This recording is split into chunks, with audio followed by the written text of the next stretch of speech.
Oke, bisa lihat ya. Operation and supply strategi. Malam ini kita coba membahas tentang strategi pasokan dan strategi operasional. Baik, kenapa harus ada strategi? Karena memang kalau kita bicara produksi gitu ya, atau pasokan, maka kita harus punya strategi supaya apa? Strategi operasional itu harus mendukung strategi bersaing dari perusahaan. Ya, kalau perusahaan itu misalnya dia adalah mempunyai strategi bersaing yang memproduksi produk yang unik, misalnya diferensiasi gitu, maka sistem produksinya juga harus mampu membuat produk-produk yang unik ya. Jadi strategi itu harus disesuaikan dengan strategi bersaing perusahaan. Kita akan mempelajari beberapa objektif. Yang pertama adalah definisi operasional and supply strategi, kemudian juga competitive dimension, dimensi persaingan. Jadi kalau kita bersaing itu apa sih dimensinya? Ya misalnya seperti harga pastilah ya, kualitas pasti juga ya, apalagi delivery, pengiriman, reliability kan gitu ya. Kemudian juga servisnya ya. Dimensi-dimensi itu nanti kita coba bahas juga. Nah, ada istilah kalau di produk kita itu kita manufacture misalnya, membuat produk-produk kita, maka produk kita itu bisa dikelompokkan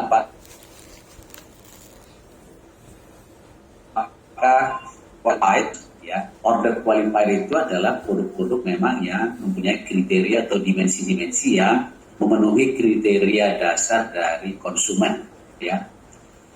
Tapi order winner beda lagi. Kalau tadi adalah qualifier itu memenuhi kriteria, tapi kan belum tentu dipilih. Mungkin ada yang lebih bagus lagi, produk lain.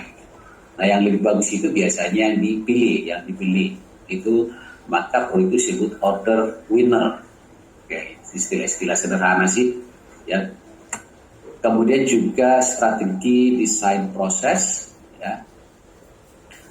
Kemudian framework for manufacturing strategi, service strategi, capacity, capability. Nah, khusus yang item ini kita nggak bahas di sini karena nanti ada chapter khusus membahas ini. Nanti kita akhiri dengan productivity measure, jadi ukuran-ukuran produktivitas. Ya, bagaimana kita mengukur produktivitas? Produktivitas macam-macam ya. Produktivitas mesin bisa, produktivitas orangnya bisa, produktivitas perusahaan secara keseluruhan juga bisa. Itu yang mau kita coba pahami untuk menambah wawasan kita. Baik, yang pertama, operation and supply strategy is concerned with setting broad policies and plan for using the resources of a product to best support its long-term competitive strategy. Jadi, kalau kita bicara strategi operasional, itu terkait dengan ya bagaimana kita membuat kebijakan-kebijakan yang kebijakan menggunakan sumber daya. Sumber daya itu harus dimanfaatkan, digunakan, dikapitalize supaya dalam rangka mendukung strategi jangka panjang perusahaan, strategi bersaing ya. Jadi saya katakan tadi, operation and supply strategi itu adalah strategi operasional atau strategi produksi atau strategi pasokan yang berbicara tentang menentukan kebijakan-kebijakan perusahaan dalam menggunakan sumber daya ya. Jadi sangat penting jangan sampai kita mempunyai sumber daya yang tidak mendukung strategi bersaing. Strategi bersaing misalnya strategi kita adalah bagaimana kita bisa melayani pelanggan dengan pengiriman yang cepat misalnya, maka sistem produksi kita harus mendukung itu. Kalau diterjemahkan ya, strategi operasional dan pasokan berkaitan dengan penetapan kebijakan dan rencana luas. Kebijakan dan rencana luas dalam rangka memanfaatkan sumber daya perusahaan untuk mendukung strategi bersaing yang terbaik dalam jangka panjang. Jadi jangan sampai strategi atau penggunaan sumber daya kita itu tidak mendukung strategi bersaing perusahaan. Itu aja strateginya. Oke, selanjutnya kok tampilannya saya kurang nyaman ya tampilan seperti ini. Kenapa ini?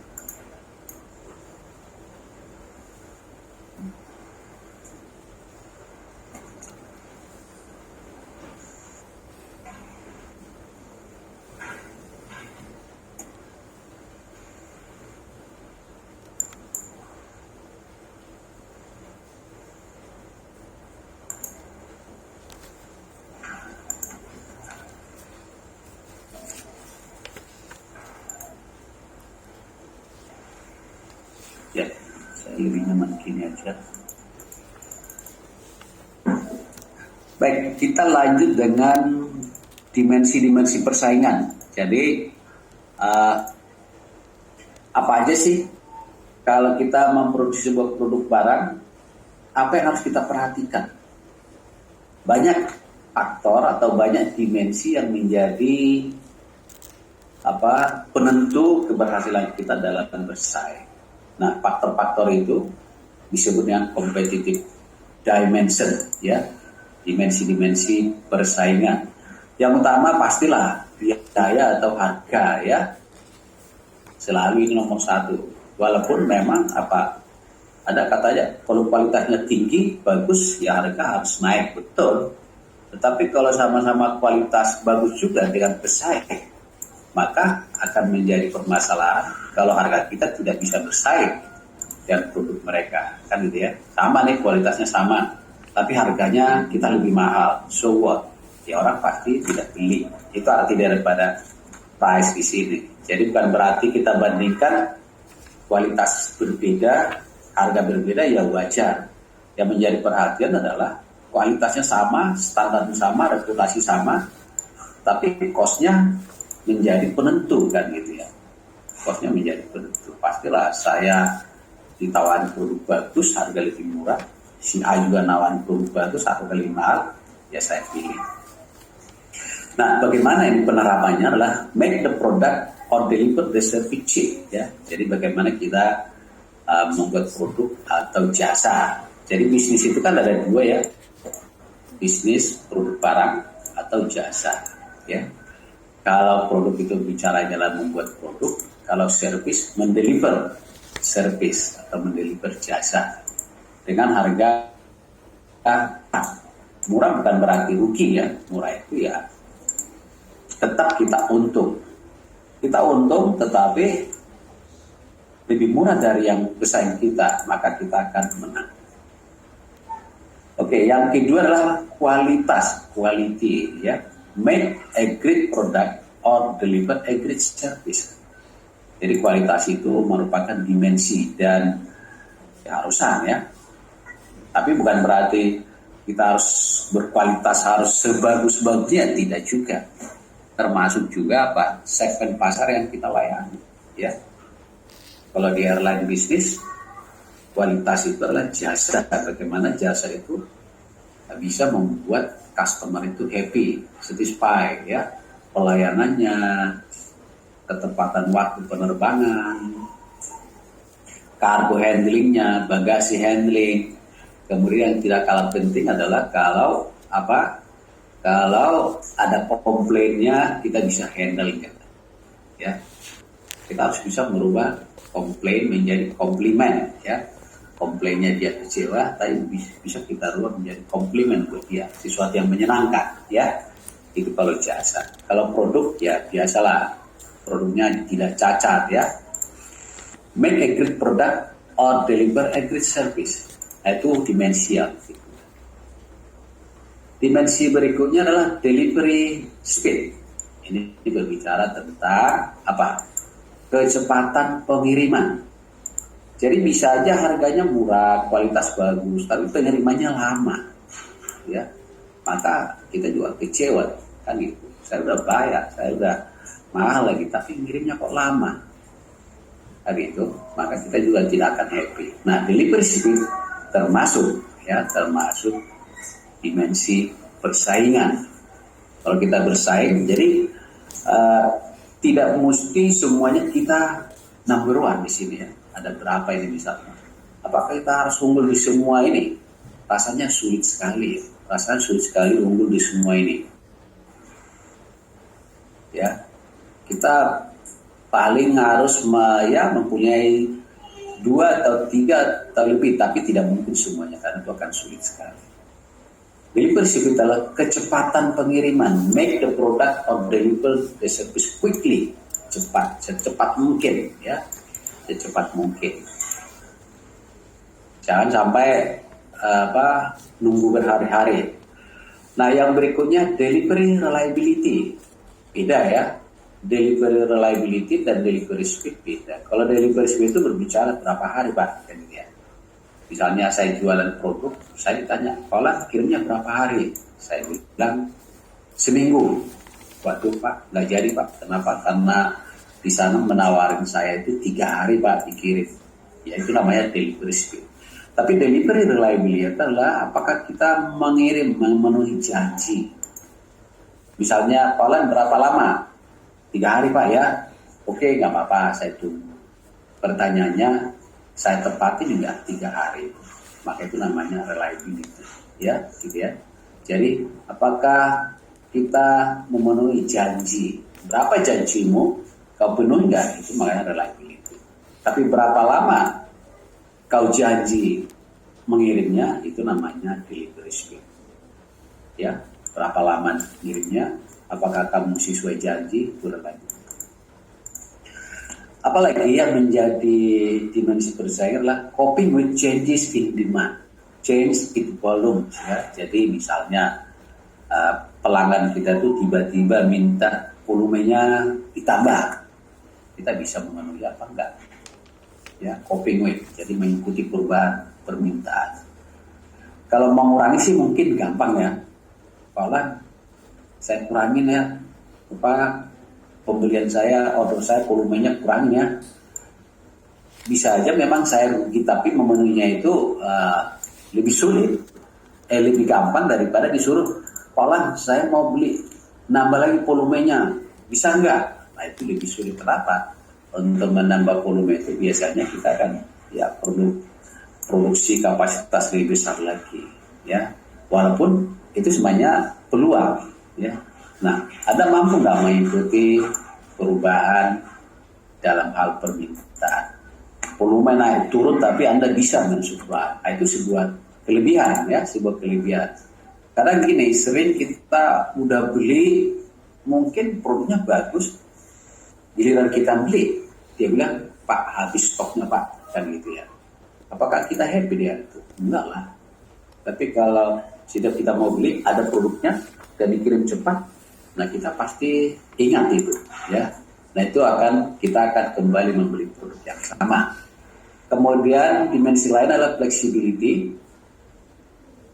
fleksibilitas ya. New product introduction speed. Jadi fleksibilitas itu artinya bahwa kita mampu membuat produk-produk baru sesuai permintaan pelanggan. Jadi ini variasi produknya, bisa nggak kita mengikuti? Oke, bisa, kan gitu. Pertanyaan berikutnya, lama apa enggak? New product introduction speed. Ya, jangan sampai kita ketinggalan ya. Misalnya seperti Samsung, Apple itu kan mereka bersaing ya. Ada model baru dari Samsung, pasti diikuti oleh Apple juga. Apple baru, Samsung juga. Jadi mereka berlomba-lomba. Mereka fleksibilitas yes ya. Malah mereka karena menciptakan market baru. New product introduction speed, cepat sekali mereka memperkenalkan produk-produk baru. Ya, kelihatannya mereka sih sudah membuat rencana jangka panjang ya. Tahun depan modelnya seperti ini, tahun depan lagi modelnya seperti ini. Sehingga apa? Mereka itu bukan tiba-tiba ketemu ini, enggak. Mereka sudah rencanakan. Jadi memang sudah terencana dengan baik dengan teknologi-teknologi terbaru mereka. Kemudian yang terakhir adalah other product specific kriteria. Jadi kriteria ada aja memang kriteria-kriteria spesifik dari setiap produk yang berbeda. Ya, kalau ini tadi kan jumlah general ya, aku semuanya. Tapi ada aja produk-produk kriteria tersendiri dari produk, misalnya apa ya, kalau mobil misalnya ada aja kriteria after sales service-nya gimana kan gitu ya, bisa jadi. Kalau handphone apakah garansinya gimana kan gitu, itu hal-hal yang spesifik daripada produk itu sendiri. Kalau pesawat terbang, pastilah produk pesawat terbang itu misalnya saya akan pakai di Indonesia, ya kan, untuk menerbangi rute yang dari atas permukaan laut, maka saya butuh pesawat yang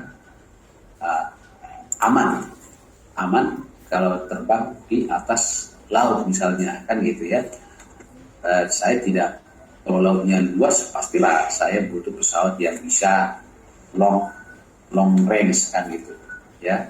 Atau bisa juga gini, bahwa ada produk-produk pesawat yang diatur oleh pemerintah, misalnya faktor keselamatan penerbangan di Indonesia mengharuskan pesawat yang dioperasionalkan di Indonesia itu menggunakan komponen-komponen A, B, C dan seterusnya ya, yang terkait dengan keselamatan penerbangan. Nah, itu menjadi penentu juga. Jangan sampai nanti kita beli pesawat buat ini nggak memenuhi kriteria yang ditetapkan oleh pemerintah. Jadi gitu ya. Akhirnya kita nggak jadi beli. Tapi begitu memenuhi, oke, bisa. Baik, inilah dimensi-dimensi. Tapi bisa jadi ada dimensi lainnya. Penampilan bisa jadi, ada juga ya penampilan handphone misalnya kan, penampilan itu penting sekali. Kelihatan bagus nggak, aerodinamis apa enggak kan gitu ya. Mobil juga begitu. Kalau desain mobilnya itu kelihatannya bagus, kompak gitu ya, kompak istilahnya. Nah, itu juga menjadi penentu kalau kita mau membeli sebuah produk. Jadi ini yang umum aja, ini di luar ini pasti adalah sesuatu yang lain. Oke. Baik, atau mungkin teman-teman bisa menambahkan dimensi persaingan apa aja. Mungkin teman-teman punya pengalaman ya di tempat bekerja, kira-kira apa sih yang maunya pelanggan itu selain yang ini ya, itu Mas. Oke, tapi sampai di sini saya pikir bisalah ikutin ya. Nah, cuma seperti saya katakan tadi, misalnya nih antara cost dan kualitas itu ada trade off-nya ya. Kita berusaha cost-nya lebih rendah, harga lebih rendah, tetapi berusaha kualitas lebih bagus. Rasanya tidak bisa ya. Ada trade off. Kalau you butuh kualitas yang lebih bagus, ya biayanya pasti lebih mahal lah, pastilah kan gitu ya. Karena misalnya apa, you akan menggunakan produk-produk bahan baku yang lebih bagus loh, ya, yang reliability-nya lebih bagus, yang lebih tahan kan gitu ya, pastilah ya. Oke, di antara dimensi ini ada yang tidak bisa sejalan ya. Coba kita lihat di sini, misalnya di sini nih, dikatakan dealing with trade off. Trade off itu apa? Kalau teman-teman pernah dengar, trade off itu adalah semacam timbal balik atau tukar guling begitu ya. Tukar guling itu apa namanya?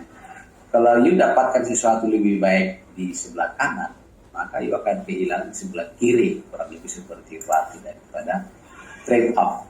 Nah, coba kita lihat. For example, if we reduce cost, kalau kita mengurangi biaya dengan mengurangi reducing product quality inspection, ya, karena kita ingin biayanya kurang, maka kita mengurangi prosedur pemeriksaan kualitas, maka kita mungkin menurunkan kualitas juga, ya. Jadi kualitasnya biayanya diturunkan, kualitas juga diturunkan. Kita tidak bisa dapat kualitas turun, kualitas naik, nggak bisa. Nah, itu yang disebut dengan trade off. Trade off apa aja yang ada? Ini gambarnya ada. Antara cost dan kualitas tadi sudah saya jelaskan.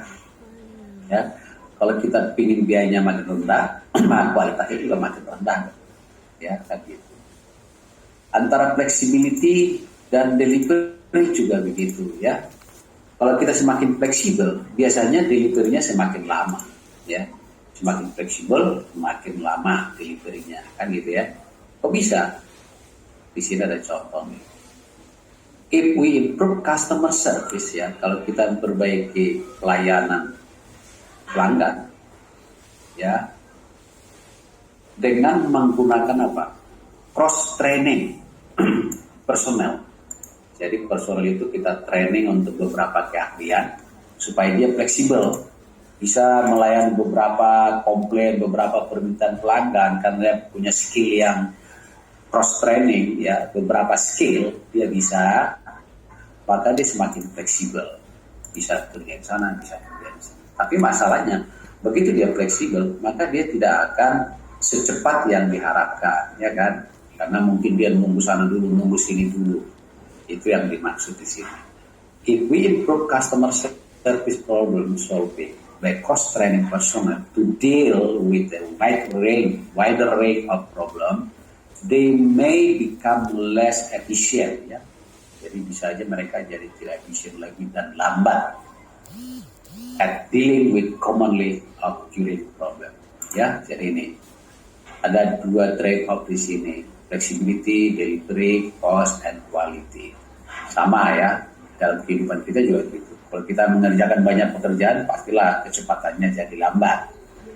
Kalau kita meningkatkan kualitas, pastilah kita butuh bahan baku yang lebih mahal. Tapi kalau Anda ingin mengurangi biaya, maka kualitasnya ya pasti berkurang. Gitu ya. Itu arti daripada trade-off di sini. Jadi itu tadi yang dikatakan di sini.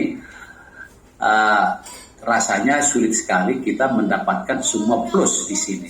Costnya kita lebih rendah, tapi kualitas lebih tinggi rasanya jadi saya. Delivery-nya, speed-nya cepat, tetapi juga fleksibel, bisa melayani semuanya. Itu juga tidak bisa, ya. Oke. Paham ya sampai di sini ya? Atau harus cek dulu. Kadang sinyal saya ini putus, jadi saya takut aja teman-teman tidak mengikuti saya. Tapi aman Pak. Aman ya? Ya. Oke, sebelum kita lanjut, absensinya gimana Ketua? Kita bikin barcode-nya atau online aja atau apa manual aja? Sudah Pak, sudah saya buat di websitenya itu, sedang saya isi Pak. Oh gitu? Iya. Jadi yang udah ada yang buat pertemuan kedua itu Pak. Pertemuan kedua ya. Iya. Ini kelas C ya? Untuk abjad kelasnya saya kurang tahu Pak. Harusnya kelas, kalau di absensi yang saya buka ini kelas B Pak. Kelas B? Iya Pak. Oh ini oke. Oh jadi pertemuan kedua. Low battery, please charge. Pertemuan kedua tanggal 23 Februari. Loh kan sekarang 2 Maret ya? Iya Pak. Oh kuliah ke-1 ke-2 tanggal 23 Februari sama ya? Tapi kenapa bikin? Iya, waktu itu untuk yang kuliah kedua ini ada kesalahan sistem mungkin Pak. Sudah saya Bluetooth line in mode. Low battery, please charge. Ya? enggak Pak. Oh Iya, iya, Pak. itu aja penting. Iya. Jadi sekarang pertemuan Iya, Pak. kedua sudah di absensi ini? Sudah? Belum? Oh belum ya? Belum selesai Pak. Bluetooth mode.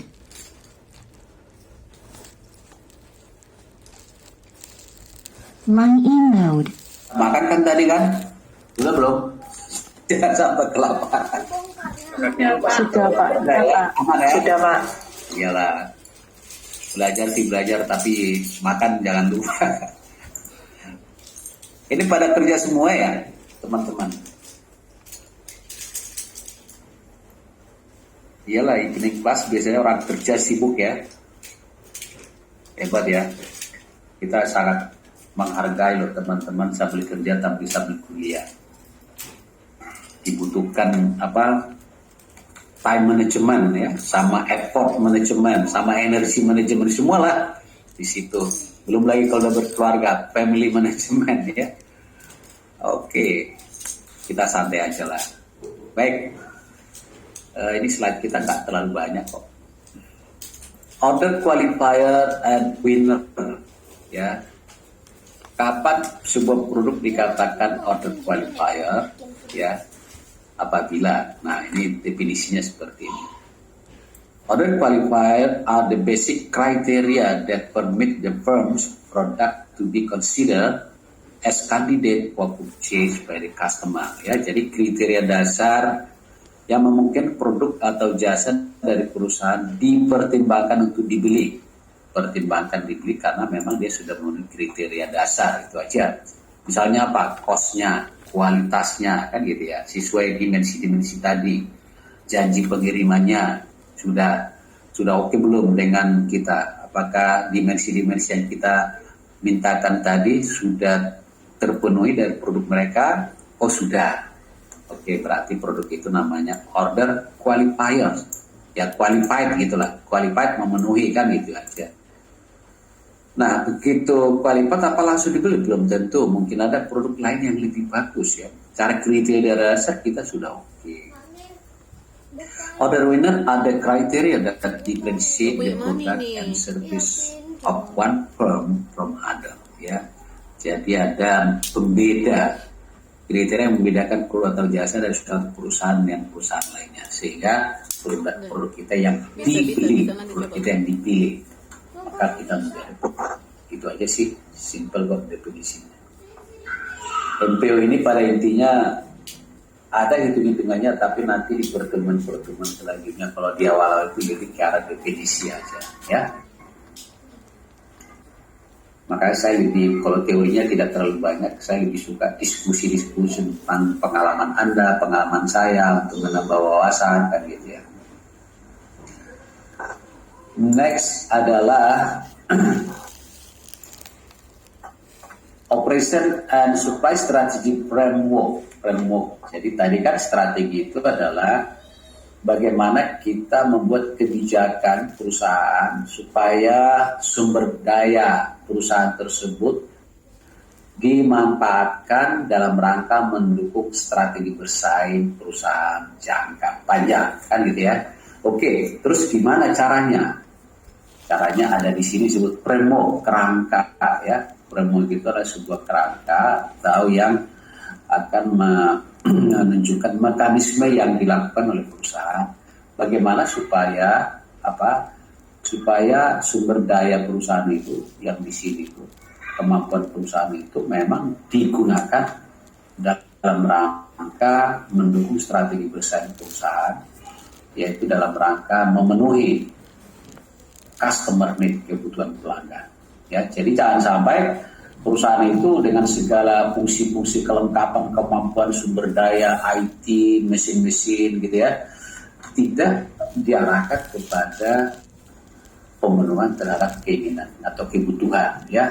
Beda keinginan dan kebutuhan ya. Kira-kira menurut Anda apa sih? Keinginan dan kebutuhan itu seperti apa?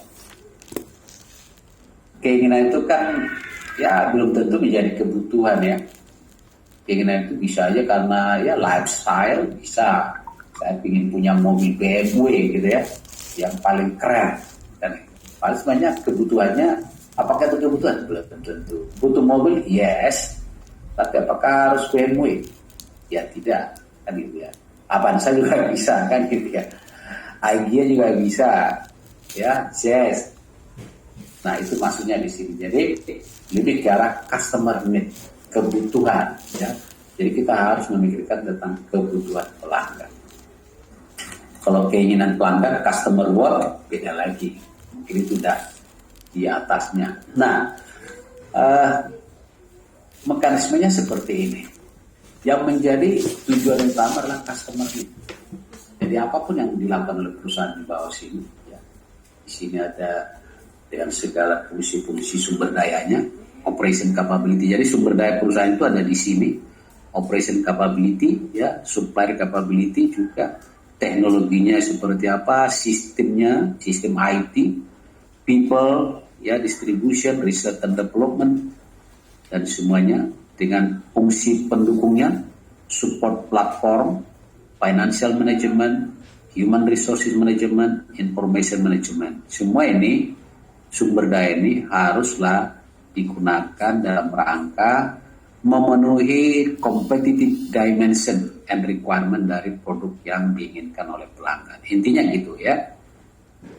Jadi dimensi ini kualitas, price, kecepatan, fleksibilitas, dependability ya. Dependability itu adalah kemampuan atau capability daripada produknya sendiri ya, atau performansinya lah ya. Nah, jadi mekanismenya seperti itu. Yang paling awal adalah customer need. Kita harus survei dulu kebutuhan pelanggan kita ini apa. Kebutuhan tersebut apakah ada produk yang ada saat ini, current product? Bisa jadi yes. Atau kita harus membuat new product kan gitu ya. Apakah customer need itu harus membutuhkan produk baru? Atau customer need itu bisa menggunakan produk saat ini? Oke, terserah, bisa jadi dua-duanya. Kemudian apakah new produk yang akan kita buat atau produk yang sekarang itu sudah sesuai kriteria competitive dimensionnya yang diinginkan oleh pelanggan kan gitu ya. Dan kalau belum, seperti apa kan gitu ya. Oke, kualitasnya harus demikian, performansinya, dependability, harga, kecepatan, flexibility harus sekian. Maka terhadap inilah semua kebijakan yang dibuat di sini, kita operasional ini harus mendukung supaya tercapai semua ini, ya gitu ya. Oke. Kemudian setelah itu baru kita bisa menghasilkan produk sesuai keinginan pelanggan, ya. Atau kita bisa membuat produk baru sesuai memenuhi keinginan pelanggan. Jadi siklusnya begitu, muter ya, turun, naik lagi. Kalau ada customer need yang baru, turun lagi, ya, selalu begitu. Ini adalah mekanisme bagaimana strategi operasional dan supply dari sebuah perusahaan. Jadi selalu menggunakan memenuhi keinginan customer need. Nah, ini strategic vision, ya, visi strategisnya seperti itu. Itu aja gambar arti dari gambar ini. Jadi di situ ada rangka. Jadi memang dalam prakteknya ya harus sesuai keinginan pelanggan, sesuai kebutuhan pelanggan. Kalau time bisnis, kita selalu survei ya. Ada rute baru misalnya, kita coba ada nggak penumpang dari Surabaya ke Bandung misalnya, kita survei itu. Ya, kita amati penumpang-penumpang yang ke Surabaya itu dari mana aja. Sebelum ada penerbangan Surabaya Bandung gitu, ya kita lihat ternyata ini dari Bandung tapi Yogyakarta kan gitu ya. Ternyata ada kebutuhan penerbangan Jakarta Bandung. Oke, kebutuhan seperti apa? Bisa nggak menggunakan pesawat yang ada saat ini? Atau kita harus beli pesawat baru kan misalnya gitu.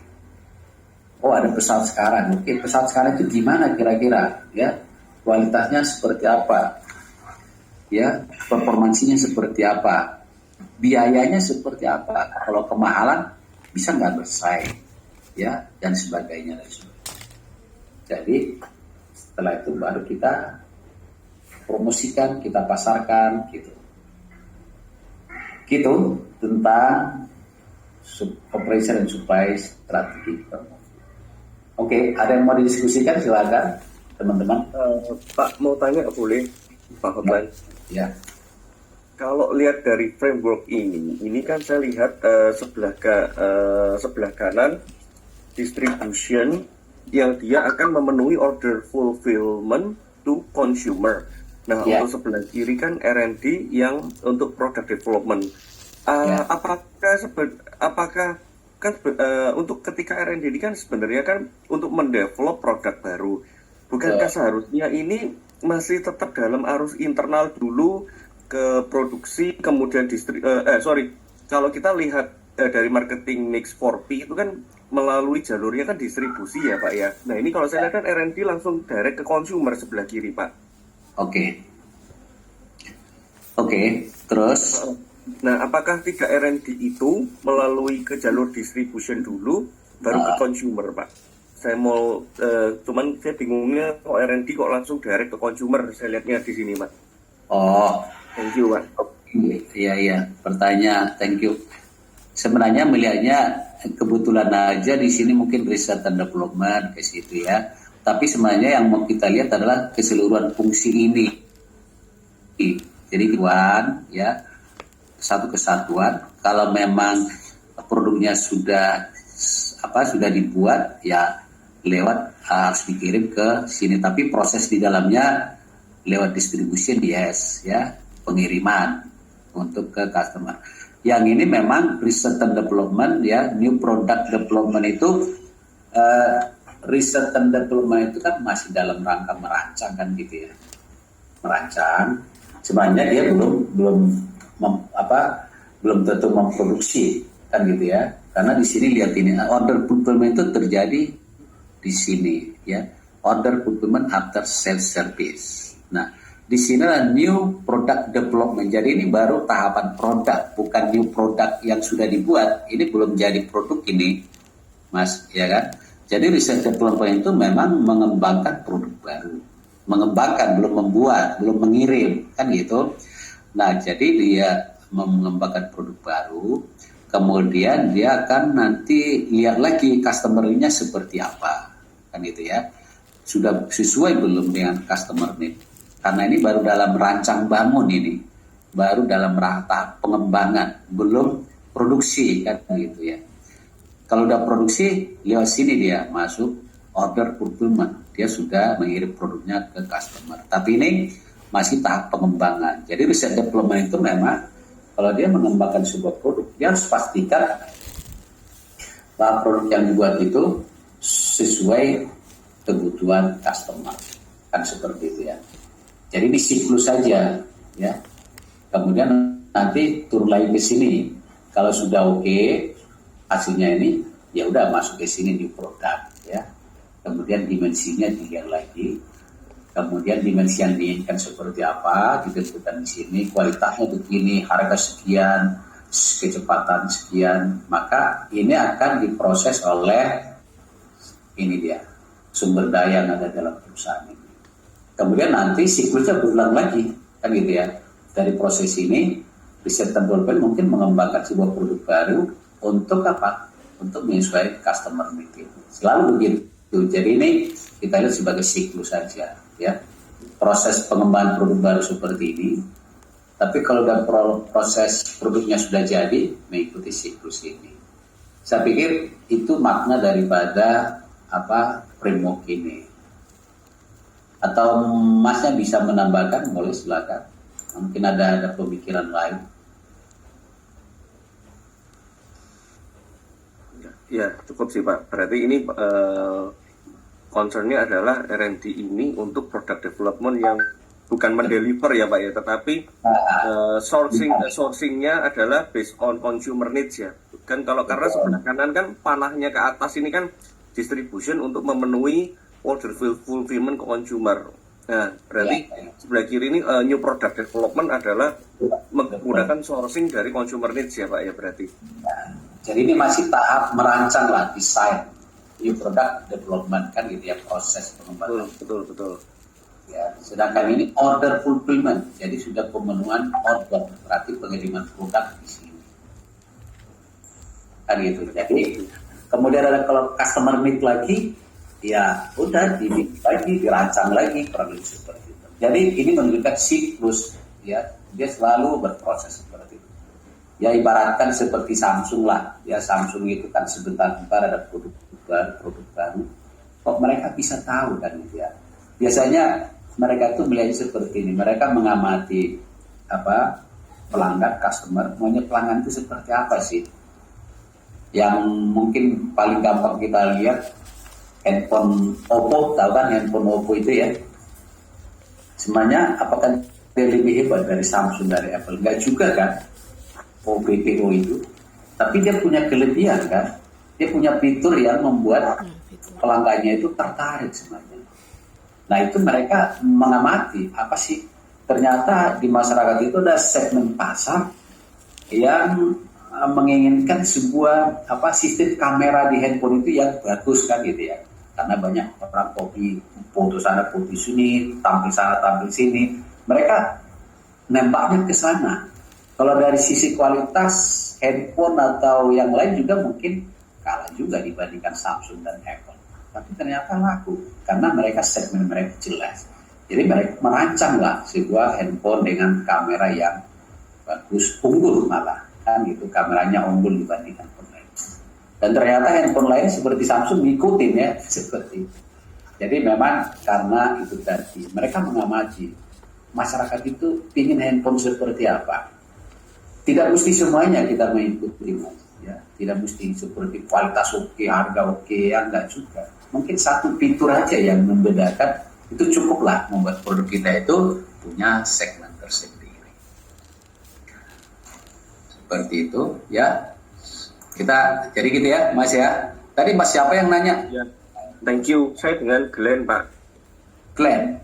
Ya. Glenn itu yang mana ya? Oh, Glenn Karela ya? Ya. Glenn Karela, thank you. Glenn, kamu peminatan apa? Saya di branding and strategic apa branding dan digital marketing, Pak. Oh, marketing ya? Good, very good. Kebetulan memang pekerjaan saya sebelumnya juga salah satu saya tanggung jawab NPD juga, Pak. Jadi product development juga di pabrik sebelumnya. Oh, pabrik research and development-nya, R&D-nya, di R&D. Bukan, saya di head of marketing. Tahun kemarin saya di head of marketing dan produk jadi memang responsibility-nya memang di selain di marketing juga di develop. Jadi koordinasinya juga sama R&D, sama kepala pabrik, sama legal, sama sales juga. Jadi ya. Kalau Anda itu ingin tahu kebutuhan pelanggan itu seperti apa, Anda melakukan apa? Kemarin research dulu sih Pak, kita Pak. Market research ya? Ya. Oke. Market research-nya itu modelnya seperti apa? Apakah Anda menanya beberapa orang, diskusi, atau pakai kuesioner atau apa gitu? Kalau kemarin gini, saya lakukan riset itu ada beberapa sumber, Pak. Ada yang eksternal dan dari internal. Okay. Sorry, ada yang bisa bilang mungkin sekunder, primer dan sekunder ya istilahnya ya. Jadi saya lihat dulu sih sebenarnya kebetulan saya kemarin kan di bidangnya di coklat for baking. Nah, saya lihat secara data, saya cari data dulu growth kategorinya. Kategori di produk yang produk tersebut growth-nya gimana sih dari tahun ke tahun. Konsumsi per kapita itu kemarin itu kan kita analisa nih demand-nya ada nggak di pasar. Nah setelah itu jalan turun ke lapangan untuk di toko-toko bagaimana availability-nya, ketersediaannya versus dengan kompetitor. Nah sebenarnya kalau memang ada data market share itu kan lebih enak nih Pak. Jadi kita bisa lihat di data historical penjualan, kita breakdown per area, per kategori, per SKU. Nah, cuman kan kebetulan kemarin memang tidak ada event seperti Nielsen pun tidak cover ya Pak ya, karena kan bukan FMCG. Jadi ya mau nggak mau kita memang kita jalan kuantitatif sih Pak. Kita jalannya dua, kuantitatif dan kualitatif. Nah, kuantitatif itu kita ambil brand BHT Pak, brand health tracking yang seperti yang seperti top brand itu Pak. Jadi mind share, heart share, dan future usage itu kita ambil sih. Nah, kalau ya untuk kita pengukurannya selain dari awareness, dari last purchase, past 3 month, past 6 month, jadi estimate. Kemudian kita breakdown lagi kategori produk apa yang mereka pakai, yang akan dipakai apa. Nah dari situ paling nggak baru kita bisa analisa. Nah nanti baru koordinasi dengan R&D Pak, kemampuan dari R&D ini bagaimana, teknologinya juga ya memang beda-beda Pak sama kompetitor Pak. Kita juga bisa dibilang ketinggalan kemarin. Ya. Anda di dalam merancang itu Anda memfokuskan nggak terhadap kita fokus di sini aja, kelebihannya di sini, kan rasanya tidak mungkin kita unggul di segala dimensi kan gitu, Glenn. Betul. Ada nggak pikirkan itu gimana? Kalau kemarin memang karena produknya consumer goods yang lebih di food ya, jadi memang fokusnya kita kejar di makanan sih Pak.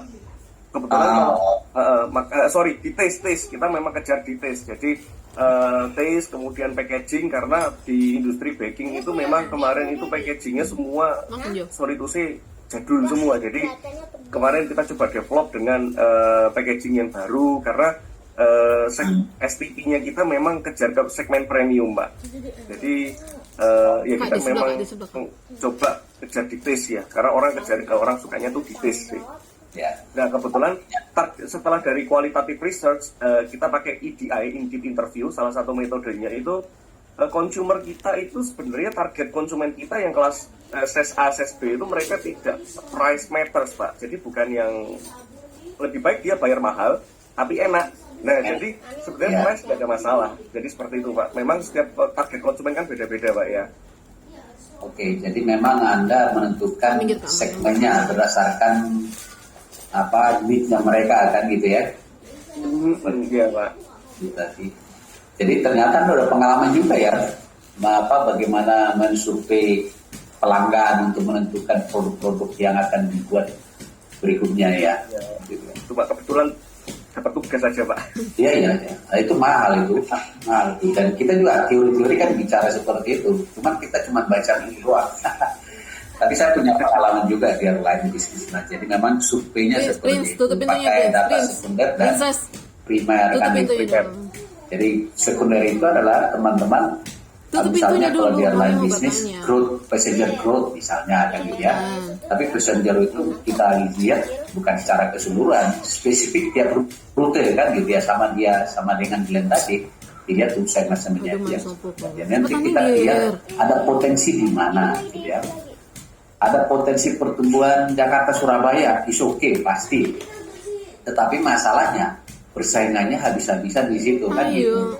Kemudian apakah kita akan masuk di situ? Tunggu dulu. You punya produk pesawat seperti apa? You punya agen seperti apa? You punya ketepatan waktu penerbangan mampu apa enggak? Kalau nggak mampu dibahas enggak kan gitu. Jadi kita memang melihatnya seperti itu, kuantitatif yes ada growth, tapi secara kualitatif kita melihat interview dengan beberapa orang ya. Jadi seperti itu prosesnya. Ya teman-teman gitu ya. Terima kasih Glenn untuk sharingnya ya. Thank you, Pak. Nice to share, Pak. Saya harap juga teman-teman yang lain yang punya pengalaman sharing. Jadi salah satu menambah wawasan kita, kalau teori ini kan Anda baca sendiri juga sebenarnya bisa. Tapi ini adalah sebagai wadah, ada teori, kita kembangkan ke pengalaman, gitu ya. Baik, berikutnya adalah what is productivity, ya. Produktivitas itu penting sekali, ya. Jangan sampai kita punya sumber daya, tetapi tidak produktif, kan gitu. Tidak digunakan seoptimal mungkin. Tapi pertanyaannya adalah bagaimana kita tahu produktif atau tidak, lebih produktif atau kurang produktif. Maka perlu mengukur productivity, mengukur produktivitas ya. Pastilah kita juga sebagai manusia ini mata kuliah apa namanya? Harus ada ukuran produktivitas. Dosen-dosen kami juga melihat produktivitasnya. Anda membuat karya ilmiah itu per tahun itu berapa? Anda mengajar berapa jam ya? Anda mengerjakan pekerjaan lain berapa jam? Itu produktivitas. Kalau di perusahaan, kalau produknya mungkin ya berapa per hari Anda bisa membuat produk berapa ton ya, berapa ribu. Oke. Jadi perlu mengukur productivity. Ada pertanyaan. Productivity is a common measure on how well ya. Kalau tadi kan kita strategi itu adalah kebijakan tentang penggunaan sumber daya. Oke. Kita sudah memanfaatkan sumber daya tadi. Apa itu sumber daya? Ya, manusianya sumber daya. Apalagi mesin-mesinnya, peralatan-peralatannya, teknologinya, sistem IT-nya, itu kan semua sumber daya. Uangnya, modalnya, itu adalah sumber daya. Pertanyaannya, how well resources are being used? Sebaik apa Anda sudah menggunakan sumber daya itu, maka itu adalah ukuran produktivitas. Gitu ya. In the broadest sense, dalam arti yang lebih luas, it can be defined as the following ratio. Jadi sebenarnya menghitung produktivitas itu gampang. Output dibagi input gitu aja. Outputnya berapa, inputnya berapa. Sesimpel itu ya. Tapi pertanyaannya output itu apa aja, inputnya apa aja. Nah beda-beda. Setiap perusahaan pasti ada output, pasti ada input. Tapi setiap perusahaan berbeda. Yang sulit kadang adalah kalau perusahaan di bidang jasa. Gimana kita menghitung output dan output. Kalau produk barang, gampang ya. Berapa dia sehari produksinya. Menghitung output per hari, sekian per hari. Kan gampang. Sekolah. Manusia juga begitu. Bisnis. Dia menghasilkan apa barang itu per hari berapa kan itu. Nah itu yang mau coba kita lihat di Output sini. dan input elemen-elemen Gimana kita mau kalau di dalam produktivitas. sekolah. Kalau di Itu apa? penerbangan Output dan produktivitas pesawat itu diukur berapa jam terbang per hari, itu produktivitasnya. Atau berapa seat kilometer Di sekolah. per hari. Jadi seat kilometer itu adalah satu kursi terbang Usaha di sana. berapa kilometer per hari. Kalau Itulah di seat dalam kilometer. manajemen Jadi kalau sekolah, dia misalnya sebuah pesawat terbang kapasitas 100 penumpang, 100 seat, manajemen sekolah. kemudian dia terbang Surabaya Jakarta 1000 kilo katakan, ya, maka dia sekali terbang itu adalah 100.000 seat kilometer kan gitu ya, karena 100 seat terbang 1000 jam 1000 kilometer. Jadi setiap dia terbang Surabaya Jakarta berarti dia terbang 100.000 seat kilometer. Nah itu ukuran produktivitas dari pesawat. Jadi berapa kilometer dia terbang dan berapa jumlah seat dari pesawat itu, itulah produktivitasnya. Tapi bisa juga jam terbang, berapa jam dia terbang per hari, misalnya 8 jam per hari. Nah itu rata-rata lah itu 8 jam. Kalau dia hanya 4-5 jam berarti produktivitasnya rendah. Tapi kalau dia lebih dari 8 jam itu produktivitasnya lebih tinggi lagi. Nah, jadi biasanya kalau di penerbangan adalah jam terbang per hari, ya itu aktivitasnya, atau seat kilometer per bulan bisa seperti itu. Itu yang kita bandingkan. Jadi kalau kita membandingkan produktivitas pesawat itu bulan lalu dengan bulan ini, kita bandingkan itu tadi jam terbangnya bulan lalu berapa, jam terbang bulan ini berapa, ya, atau seat kilometer bulan lalu berapa, seat kilometer bulan ini berapa. Nah itu kalau di penerbangan. Kalau di manufaktur mungkin beda lagi ya. Nah rumus umum kita coba di sini. Tadi dikatakan apa adalah output dibagi input. Ini kok tempat ini. Oh.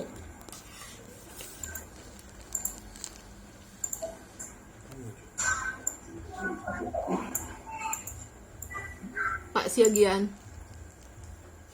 Ya, Iya, saya mau tanya, Pak. wah silakan. Ya, sehubungan dengan output dan input tadi ya. Nah, saya kan mengajar Ya. di sekolah ini, Pak. Nah, bagaimana cara kita bisa menghitung output dan input di dalam elemen-elemen atau manajemen di sekolah? Itu bagaimana, Pak? Menurut pengalaman Bapak. Mungkin nanti bisa saya praktekkan juga di tempat kerja saya. Oh, di sekolah jadi mengukur produktivitas dosen gurunya gitu ya, Ya, atau mengukur produktivitas sekolahnya, guru dengan sekolahnya, Pak. Karena guru kan dan sekolahnya. iya. Ini kan termasuk kinerja Oke. guru-guru ya, Pak ya. Kalau di kita dosen gitu ya, produktivitas kita itu sebenarnya tidak ada ukuran yang menjadi acuan ya. Cuman dosen itu kan harus dilihat jam ngajarnya aja ya, karena kita kan nggak produk outputnya kan tidak tangible, bukan produk yang bisa dihitung, tapi dilihat berapa jam mengajar sehari. Mungkin itu. Makanya kita ada standar dosen yang 12 SKS. 12 SKS itu kan 3 jam. Ya, berarti dia harus 4 mata kuliah, 4 kali 3, 12 SKS seperti itu. Nah, tapi itu tidak hanya dilihat itu aja, kita juga dilihat produktivitas karya ilmiah, produktivitas pengabdian masyarakat. Jadi memang dosen itu ya ukurannya itu mengajar, penelitian, pengabdian. Nah, beda-beda. Kalau di guru, saya kurang paham ya. Guru itu pastilah kalau ngajar kan udah pasti ada jadwalnya kan gitu, ya. Jadi yang dilihat adalah SKS-nya kalau di dosen, kalau di guru saya kurang tahu. Mungkin Ibu bisa lebih cerita lah di sana, gimana cara mengukurnya. Dan di dosen itu kan kalau di Petra itu kita diukur dari SKS-nya. Jadi semua kegiatan kita itu di SKS-kan. Kalau saya ikut tim penyusunan kurikulum misalnya, itu mengukur itu seperti apa? Itu hitung SKS, ini berapa SKS. Jadi nanti secara total yang dilihat adalah SKS kita itu berapa. Seperti saya, kalau nggak salah itu ya, sekarang itu SKS saya itu adalah 30 SKS. Itu udah kombinasi ngajar ya, kemudian tugas-tugas lain ya, sebagai koordinator kelas ya, kemudian saya sebagai wakil kepala ya, kemudian saya juga menjadi chief editor jurnal di JBS, Petra, MM. Nah itu semua di SKS kan. Jadi kalau saya lihat sih untuk dosen itu yang dilihat SKS-nya. Jadi Pak Wan ini produksinya berapa SKS per bulan. Ada yang lain cuma 12 SKS. Jadi yang dibandingkan paling itu. Pembayarannya juga disesuaikan ke situ. Kalau di dosen di Petra itu. Ya. Jadi memang rumus output dan input ini tidak serta-merta bisa digunakan untuk semua. Itu tadi awalnya saya bilang untuk jasa ini agak sulit memang output dengan input ini ya. Karena jasa itu dihitung apa? Adalah jam kerja. Inputnya ya jam kerja itu, terus hasilnya apa ya.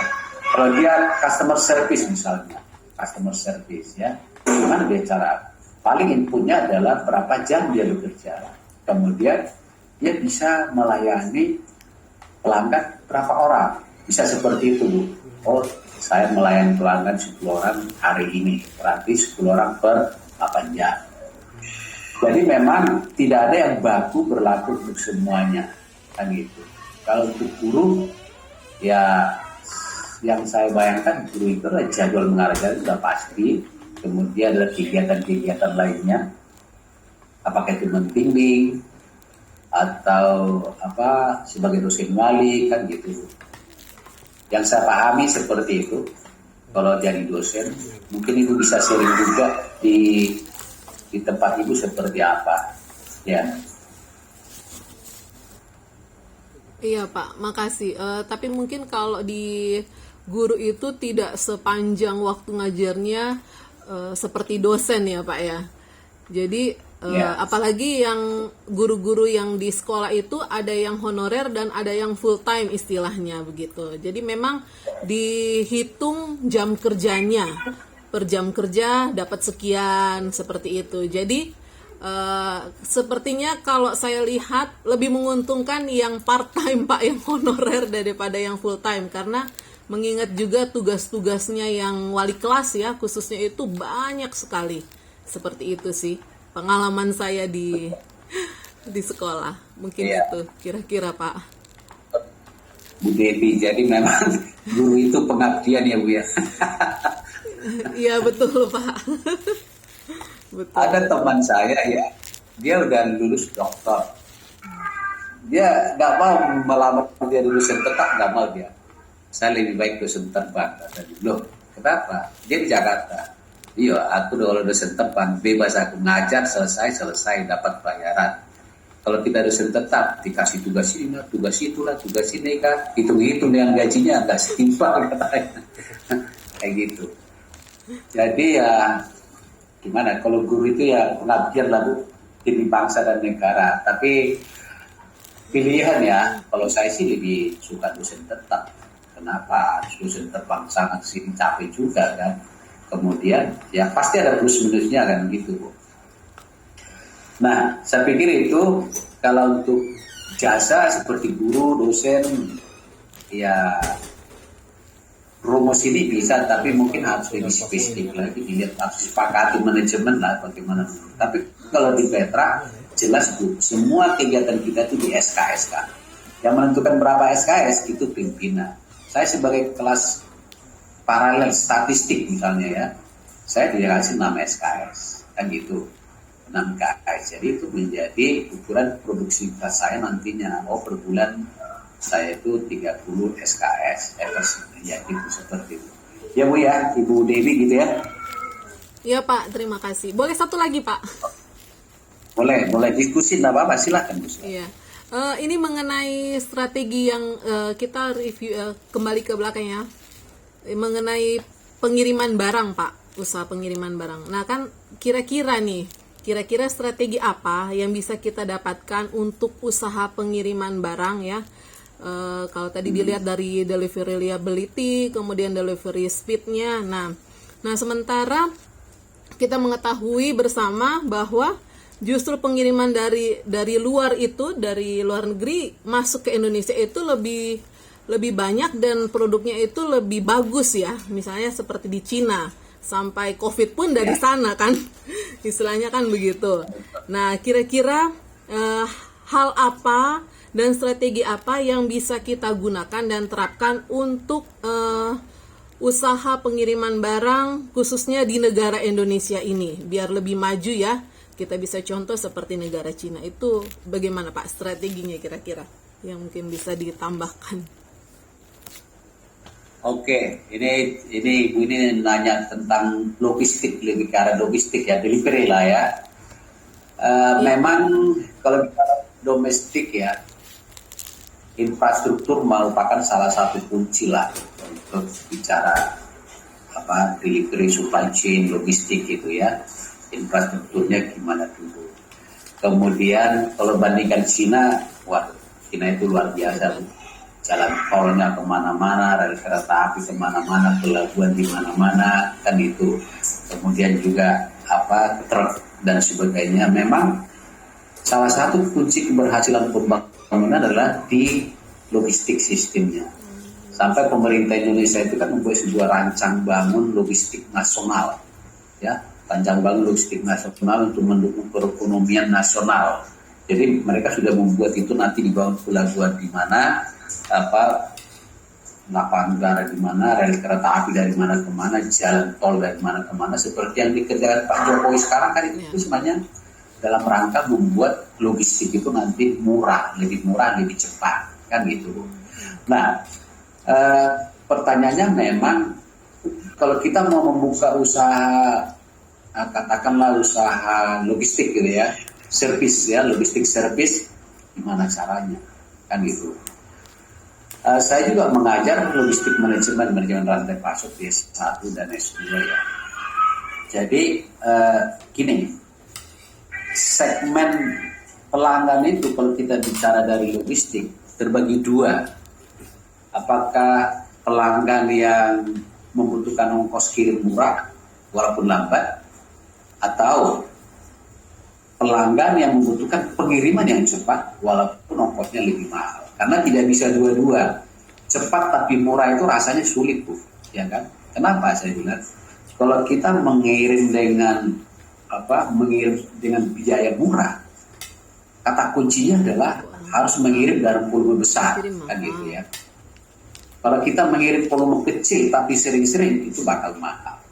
Nah, sehingga orang kalau ingin logistik murah, pasti dia mengirim dengan kapal, kereta api, truk gandeng, truk besar dengan volume besar, ngirim. Tapi itu pasti lambat, tapi pasti murah, kan gitu ya. Nah kalau kita ingin cepat, pasti nggak boleh nunggu sampai volumenya penuh, nggak boleh, pasti lambat. Betul. Kalau cepat ya ada permintaan 1 atau 2, kirim segera, pasti ongkosnya lebih mahal. Jadi memang sekarang kalau ibu berusaha, ibu itu mau melayani pelanggan yang kebutuhannya pengiriman cepat atau lambat, kan gitu ya. Kemudian juga kadang pertanyaannya gini, kapan kita mengirim dengan pengiriman yang volume besar supaya murah? Kapan kita mengirim harus cepat walaupun biayanya mahal. Pastilah kalau barang-barang mahal nggak boleh lagi kirim lambat-lambat, kan gitu. Tapi kalau seperti sembako, ya itu pasti laku, pasti dibeli orang, kirim aja banyak-banyak, jumlah volume besar, ya supaya murah juga, kan gitu. Jadi nanti memang trade off di sana antara efisiensi, cost, dan responsiveness, kecepatan. Jadi itu tadi, bisa nggak responsif tapi murah? Responsif tapi lebih murah bisa. Caranya infrastruktur tadi. Kalau di Cina itu, Bu, sekarang itu waduh logistiknya itu seluruh Cina itu kelihatannya jalannya udah tersambung lancar semua, sama kayak di Amerika, Eropa, highway-nya semua itu kan isinya truk semua itu dalam rangka itu tadi ya. Jadi Pak Jokowi itu saya pikir udah benar sekali bahwa sistem logistik adalah kata kunci dalam mendukung perekonomian. Nah, saya tadi kurang nangkap pertanyaan intinya Ibu Debbie apa? Strateginya Pak untuk meningkatkan bisnis pengiriman barang itu supaya kedepannya lebih maju. Oke. Strategi logistik tinggal dua itu. Apakah strategi kita pengiriman dengan cepat atau pengiriman dengan murah? Paling dua itu aja. Kalau Ibu mau buka bisnis logistik, Ibu tinggal pilih. Ibu kira-kira akan menyediakan sistem logistik yang murah. Kalau Ibu menyediakan sistem logistik yang murah, berarti Ibu harus menyiapkan truk besar-besar dengan angkut yang besar, kan gitu ya. Tapi kalau Ibu mau melayani customer yang pengirimannya cepat, maka Ibu tidak boleh pakai truk lagi, harus pakai box misalnya. Bila perlu pakai Gojek, kan gitu. Seperti itu ya. Jadi strateginya kalau di supply chain, di logistik, tinggal pilih apakah kita strateginya yang efisien, murah tapi lambat, atau yang responsif, cepat tapi mahal. Itu memang tergantung ini Bu. Ibu mau ngirim produk apa dulu, kan gitu. Kalau produknya kecil-kecil mahal ya jangan sampai pengirimannya lambat, kan gitu. Biasanya kalau barangnya mahal, ya pembelinya juga pengen pasti ngirim cepat, kan gitu ya. Seperti itu Bu, strategi ke depan supaya, tapi apapun tetap infrastrukturnya itu menjadi kata kunci menurut saya sih. Seperti itu. Iya Pak, iya betul itu tapi Pak, yang Bapak terangkan tadi memang saya punya pengalaman ya. Kalau pengiriman melalui laut itu kan menggunakan kontainer ya. Kalau kita minta cepat, mereka pasti akan meminta mahal harganya. Tetapi setahu saya memang per kontainer itu dengan kontainer yang besar itu harganya 10 juta. Nah, sangat disayangkan kalau kita mengirimkan barang itu hanya 1-2 pieces ya. Sementara itu kontainernya besar. Ya, itu benar sih Pak yang diterangkan tadi. Itu pengalaman saya. Ya. Terima kasih jadi Pak. Memang ya oke. Ya Pak. Ya jadi memang gitu.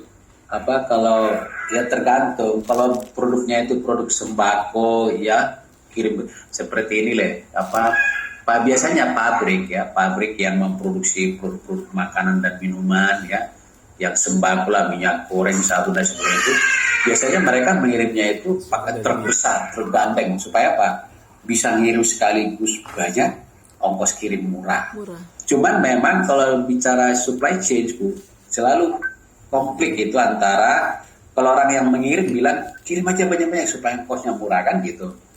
Tapi begitu nanti produk sampai di tempat, punya gudang yang bingung, waduh banyak sekali nyimpannya ini di mana, kudu gudang lagi, sewa gudang lagi, terus mahal. Jadi konflik antara si transporter bilang kirim banyak-banyak supaya murah, tapi orang gudang bilang kirim sedikit-sedikit supaya penyimpanannya murah.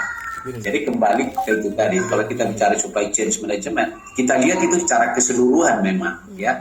Jangan sampai si transporter menang, tapi orang gudangnya cemberut karena cost-nya tinggi. Jadi kita lihat cost secara keseluruhan. Nah kalau seperti, makanya ya bukti sederhana aja ya. Kalau kita ke JNE ya. JNE itu kan kita ngirim barang kecil gitu ya. Pasti ditanya, Pak, ini mau cepat apa lambat, kan gitu ya. Dan otomatis harganya mengikut karena memang gitu. Kalau kita pilih yang lambat 3 hari, ya mereka kumpulin dulu kan gitu ya, baru dikirim. Tapi kalau kita pilih cepat, hari ini harus datang, ya langsung dikirim itu, tapi mahal. Jadi selalu begitu di supply chain gitu ya, seringnya. Thank you ya. Oke. Terima kasih. Hatlan. Sama-sama Bu Devi ya. Kita lanjut ya. Malam Pak Hotlan. Ya, oke. Iya, saya mau bertanya Pak untuk yang productivity tadi. Nah, sebelumnya saya pernah di salah satu manufaktur, itu dia produksi taste and scent, jadi aroma dan juga rasa. Nah, yang diproduksi itu barangnya kayak pasta, essential oil, kayak gitu-gitu Pak. Nah, kalau kita ngitung productivity-nya untuk barang-barang yang di-customize itu kayak gimana ya Pak? Misal nih, ada yang mau oil rasa coklat Pak misalnya. Itu kan untuk warna dan lain-lainnya itu disesuaikan juga dengan keinginan mereka. Terus biasanya mereka juga pesan itu nggak setiap bulan gitu Pak. Nah, dan customernya beda-beda gitu Pak, karena kan customize itu tadi. Nah, kalau seperti itu gimana ya Pak untuk ngelihat productivity-nya? Atau secara umum atau gimana itu? Oke, di teori yang kita pelajari malam itu mungkin konteksnya beda ya. Tapi itu tadi pertanyaan Ibu itu di bagian apa itu? Bagian produksi lah atau bagian pengiriman yang mau ditanyakan produktivitasnya? Nah, itu saya sebenarnya bingung Pak, kalau di manufaktur gitu dia produktivitasnya itu di produksinya atau pengirimannya juga Pak. Jadi saya agak bingung apakah masing-masing juga mungkin dihitung produktivitasnya dibedakan gitu kan. Oh, oke. Nanti konteks teori kita ini bisa kita lihat lebih detail. Tapi pertanyaan Ibu itu sebenarnya setiap aktivitas itu pasti ada output, pasti ada inputnya. Tapi memang konteksnya yang berbeda-beda ya. Tadi pertanyaannya itu tentang dosen, guru, jasa. Kalau pertanyaan itu tadi tentang manufaktur ya, berarti di sana ada proses produksi. Nah, proses produksi itu nanti kita lihat kalau rumus yang mau kita pelajari slide berikutnya ini terkait dengan manufaktur, memang lebih dekat dia manufaktur. Jadi dia menghitung produktivitasnya itu output dibagi input itu. Outputnya itu didolarkan semua, ya didolarkan atau dirupiahkan. Kemudian inputnya juga dirupiahkan. Jadi itu yang dibagi. Jadi outputnya berapa rupiah, inputnya juga berapa rupiah. Maka itulah ukuran produktivitasnya. Nah itu memang rumus-rumus itu lebih dekat ke arah manufaktur aja itu. Nah kalau di transportasi, saya pikir bisa juga outputnya apa, inputnya apa. Misalnya barang terkirim berapa, kemudian inputnya apa? Inputnya itu bisa aja misalnya biaya pengirimannya berapa, kan gitu ya. Jadi outputnya